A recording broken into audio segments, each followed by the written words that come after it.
It's the Real News Network, and I'm Greg Wilpert in Baltimore. The U.S. revoked the visa of Fatou Bensouda, the International Criminal Court's chief prosecutor, this week. Her U.S. visa was revoked in response to her intention to investigate potential war crimes by U.S. soldiers in Afghanistan. 3 weeks ago, U.S. Secretary of State Mike Pompeo had already announced the administration's plans to revoke visas of ICC personnel. I'm announcing a policy of U.S. visa restrictions on those individuals directly responsible for any ICC investigation of U.S. personnel. This includes persons who take or have taken action to request or further such an investigation. These visa restrictions may also be used to deter ICC efforts to pursue allied personnel, including Israelis, without allies' consent. ICC Prosecutor Bensouda said that the action would not deter her from continuing her investigations or her travel to the UN headquarters in New York. Joining me now to discuss U.S. government's rejection of the ICC is Professor Francis Boyle. He is a professor of international law at the University of Illinois College of Law. Also, he's the author of numerous books on international law, and his latest book is Poems Against the Empire. Thanks for joining us again, Professor Boyle.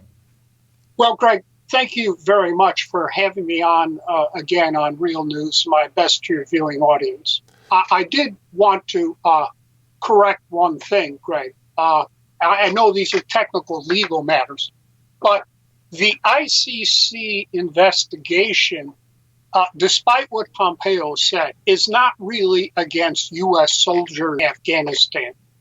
The ICC does not have jurisdiction, as it were, to go after low-level soldiers. Basically, the ICC, in the case of the United States, would be going after the president, the Secretary of Defense, the Secretary of State, the head of the CIA. Second, which basically would go back to the Bush Jr. administration.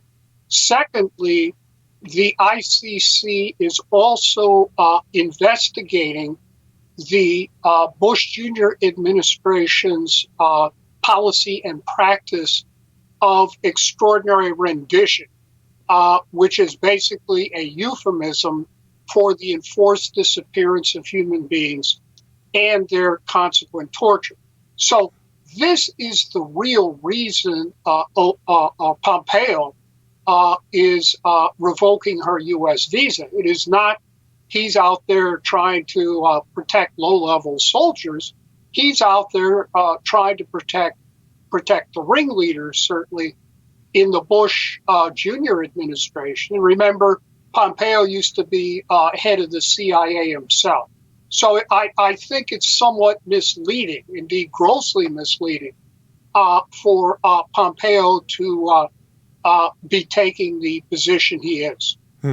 Well, thanks for that clarification. I mean, he did mention U.S. military personnel, but I think that's a good point that's very important to make, that it's actually the top levels of the U.S. government that have to be held responsible. Now, as a fact, when John Bolton, as you know, he's now Trump's national security advisor, President Clinton signed the ICC statute. The moment Bush Jr. came in there as president, John Bolton unsigned it. And indeed, eventually he conceded publicly that he unsigned it not to protect low-level U.S. soldiers, but in fact the ICC could be going after the president, the Secretary of Defense, the head of the CIA, and the Secretary of State. Yeah. So no, he's just trying to whitewash this whole thing as best he can to the American people by making it appear that he's protecting low-level soldiers. Now, the U.S., as you mentioned, has been opposing the International Criminal Court ever since it was first created in 2002. Now, meanwhile, it has 124 member countries. What would you say is the significance of this move of Bolton and Pompeo to revoke the U.S. visa of Fatou Bensouda, the chief prosecutor of the ICC? What does this action mean, actually, for the work of the ICC? Well, once again, just a slight correction there. In fact, the Clinton administration did participate in the drafting of the ICC at the Rome Statute, and then signed the ICC just before President Clinton left office. But then what happened is Bush Jr. Came in, and Bolton, who is a graduate of Yale Law School, about my age, he understands the significance of this, unsigned it.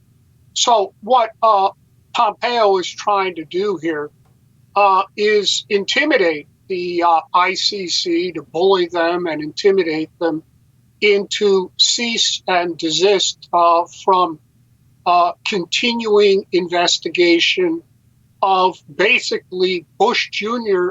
Officials, the highest level officials, President Bush, Vice President Cheney, the Secretary of Defense, the head of the CIA, Secretary of Defense Rumsfeld, Condoleezza Rice, National Security Advisor, later Secretary of State, for a gross and consistent pattern of torture in Afghanistan, number one.